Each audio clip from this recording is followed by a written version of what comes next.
கற்பிலே சிறந்த தாய்மார்கள்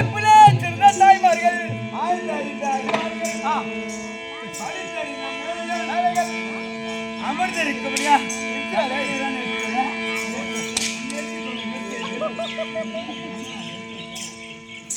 ஆழ்ந்தறிந்த அறிவாளிகள் படித்தறிந்த மேதைகள் அமர்ந்திருக்கும்படியான சபையிலே வந்திருக்கும்படியான பிள்ளையார் பேர் என்ன ஊர் என்ன நகரம் என்ன ஏதாவது அறிந்தாயோ தெரிந்தாயோ ஐயா யார் என்ன ஊர் என்ன இத்தனையும் எனக்கு தெரிந்தால் மட்டும் போதா உங்க அப்பா அம்மாட்ட போய் கேட்டாதான் தெரியும் நான் யாரு இப்போ எப்படி இருக்கிறீங்க அப்படின்னு தெரியாது கூட்டால வந்திருக்கோம் இப்ப கட்டை போட்டு கட்டிருக்கோம் காலை பேண்ட் செட்டு போட்டுப்போம் சத்திய உலகம் கைலாயம் ஆட்கள் அழித்தல் கொடுத்தல் ஆளுநன் காணல் பிரம்மா விஷ்ணு ருத்திரன் அதிலே கைலாயமே பெருமாக்க கூடிய கைலாய பரமன் கேள்விப்பட்டிருக்கியா கைலாய பரமன் கேள்விப்பட்டிருக்கியா உமா பார்வதிக்கு பிள்ளையாக பிறந்தா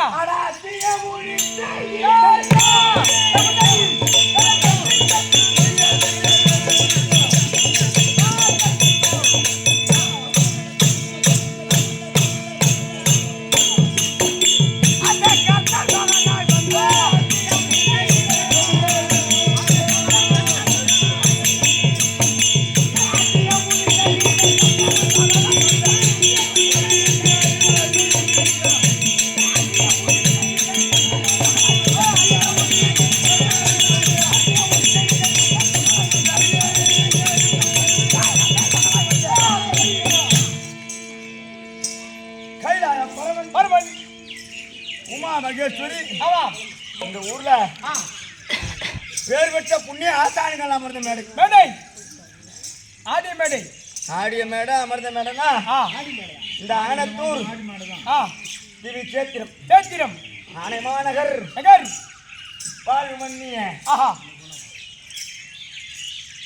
ஆர்வீர் ஐயா அவர் பேர் சொல்ல கூட நம்மளுக்கு கிடையாது. ஆமாம், சீனிவாச ஆசிரியர் இருந்த புண்ணிய பூமி. அப்புறம் எத்தனையோ வாத்தியார் கிளம்பி அவர் பேரை சொல்லி போடுச்சுவான். ஆமாம், அது மாதிரி கைலாய பெருமனுக்கும் உமாபர்வதிக்கும் பிறந்த பிள்ளை. எப்படி பிறந்தீங்க? நான் எப்படி இருந்தேன்?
நான் எங்க பார்த்தேன் கோயில பார்த்தேன்.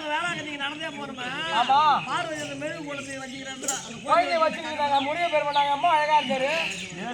கோயில்ல அம்மா வச்சிருந்தாங்க. ஆமா, முருக பெருமான் அருவமும் உருவமாகி அருவமும் உருவமாகி அநாதியாய் பலவாறு ஒன்றாய் ஒன்றாய் பிரம்மமாய் நின்ற ஜோதி பிழைத்தது ஒரு முகங்களார் கரங்கள் 12 கொண்டு ஒரு திரு முருகன் வந்து உதித்தனர் உலகம் உய்ய. எப்படியா? ஓ நான் முருகபெருமானை பார்த்தது இல்லையா? அவர் கையில என்ன வச்சிருப்பார்? கோசிலிப்பு வச்சிருப்பார். ஆமா, முருகபெருமான் பொரோட்டா கல்ல வேலை செய்யறாரு. கோசிலிப்பு வச்சிருக்காரு. அவர் கையில தாய் கொடுத்த சக்தி வெள்ளாய் கொண்டு கரம் பிடித்து நிற்கிறாரு. ஆமா, எத்தனையோ கோயில்ல பாத்துருக்கோம். நீ முருகபெருமாங்கறியா? ஏன் இந்த தோற்றம்? எதற்காக இந்த தோற்றம்? பெரியவரா எதற்காக இந்த தோற்றம் அப்படின்னு தெரியுமா? தெரியாதுங்க. என்ன எதுக்காக படிச்சாங்க?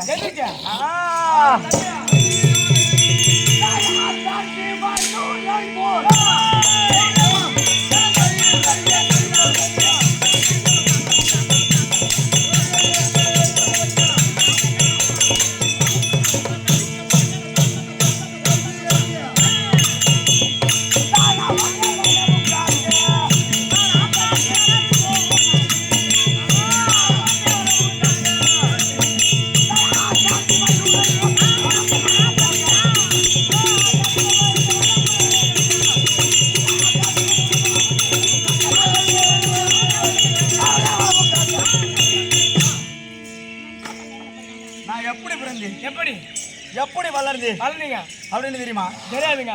என் அம்மாவுக்கு எங்க அப்பாவுக்கு போயிட்டே இருக்கு சண்டை தான். ஆமா, ஏன்னா அவங்க அப்பா கால் உடஞ்சதுல இருந்து அம்மா போட்டு தடியெல்லாம் அடிக்கிறாங்க. கால் உடஞ்சதுல இருந்து? ஆமா, இப்ப பாக்கணும் விட்டே கால அது இல்லடா. ஒரு குடும்பத்துல சந்தேகம் வந்து போயிடுச்சுனா அது விட்டால் அந்த குடும்பத்துல சண்டை உண்டு. ஆமா, சண்டை என்பது உறுதி. சந்தேகம் வந்த குடும்பம் உருப்படாதுங்க. எங்க அப்பா படியளக்க செல்வது வழக்கம். படியளப்பது மெய்யோ பொய்யோ என்று பார்வதி தங்கச்செமலிலே சிற்றுரிமை பிடித்தாடா. இது காத்துறாய பொறப்பு வளப்பு கழுவு மறையாற நாடகம் வச்சா வைத்தால் பொறப்பு ஒரு நாள் நாடகம் கழுகு ஒரு நாள் நாடகம் தொண்டமானத்து கோவிந்தசாமி வாத்தியாரு இந்த நாடகத்தை எழுதியவர். ஃபர்ஸ்ட் சூரவர நாடகம்னு பார்த்தனாலே எல்லாம் திரேதா.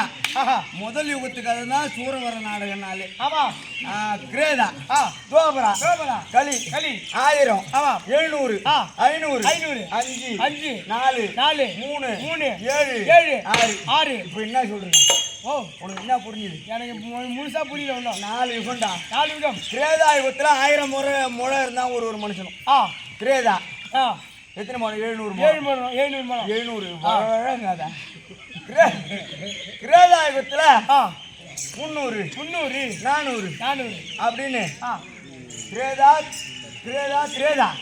தோபரா 300, 400 இந்த மாதிரி இருந்தாலும் கலியுகம் 5 அடி, 6 அடி, 3 அடி, 7 அடி இந்த வளர்ச்சிக்கு வந்துட்டோம்.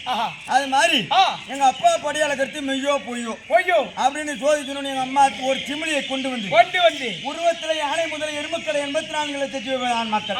உருவத்துல பெருசு யானை, உருவத்துல சின்னது எறும்பு பிடிச்சி சிமிலியில் அடைத்தது எங்க அம்மா.